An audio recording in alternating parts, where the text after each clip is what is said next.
эң чоң жоготуу текке кеткен убакыт дейт. Келиңиздер, сиздер ар бириңиздер өзүңүздөрдүн убактыңыздарды баалуу деп эсептейсиздер жана өзүбүздүн күнүбүздү, келечегибизди пландаштырабыз. Ал планды керек болсо күндөлүктө алып жүрөбүз. Ушул эле пландаштырууну биз сиздер менен Google календардын жардамында ишке ашырууну сунуш кылабыз. Google календар менен бирге максатка карай жол ал. Google календарга кантип өтөбүз деген суроолор болушу мүмкүн. Google календарга издөө системасында Google издөө баскычын басабыз жана Google'дун башкы бетиндеги кызматтар сервиси же болбосо торчо төрт бурчтук баскычын сиздер көрүп турган басуу менен пайда болгон сервистердин ичинен календар баскычын тандап алабыз. Сиздер көрүп турган бул календар түзүү жөнөкөй жана терезесинде иштөө өтө жеңил. Бул жерде июнь айынын календары жана менин календарларым жана мен менен болгон башка кесиптештердин же болбосо сотрудниктер, кызматкерлердин календары деп эсептелебиз. Бул жерде мен түзгөн папкалар же болбосо мен түзгөн Google Classroom'дагы папкалар мага тиешелүү жана мен катышкан долбоорлордогу жалпыга тиешелүү болгон календарды көрүп турабыз. Биз сиздер менен календарыбызды өзүбүз форматтап же болбосо орнотуп алышыбыз мүмкүн. Каалагандай параметрлерди орнотуп алышы мүмкүн. Аны сиздер сүрөттө 1 жана 2 баскычын басуу менен ишке ашырасыздар.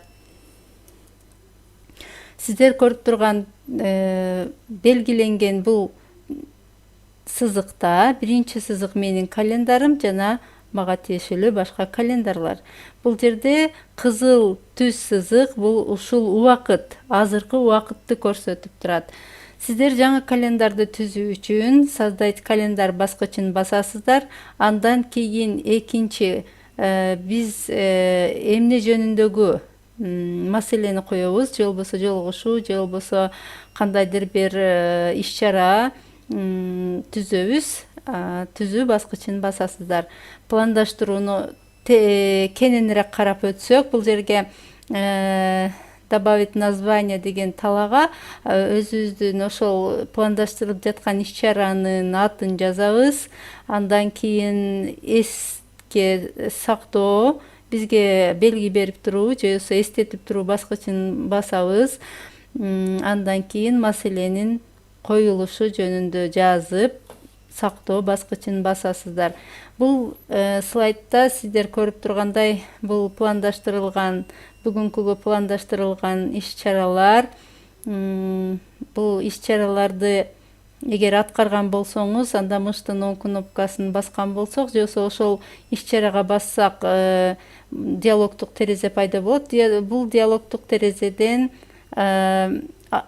маселе аткарылды баскан болсок, анда ал мисалы мына төмөндөгүдөй бул китеп жөнүндө жазылган. Муну эске 24 күнү мен бул китепти окуган болсом, анда ал уже бул маселе аткарылды. Сызып коебуз, белги берип сызып койсок болот. Календар аркылуу пландаштыруу ар түрдүү түстөр менен берсек болот. Толук бир күнүбүз үчүн пландаштырсак болот. Өтө ыңгайлуу жана аны белгилеп, түрдүү белгилер менен белгилеп аткарылды же аткарылбагандыгын дагы көрсөтүп коюуга мүмкүн. Көңүл бурууңуздар үчүн чоң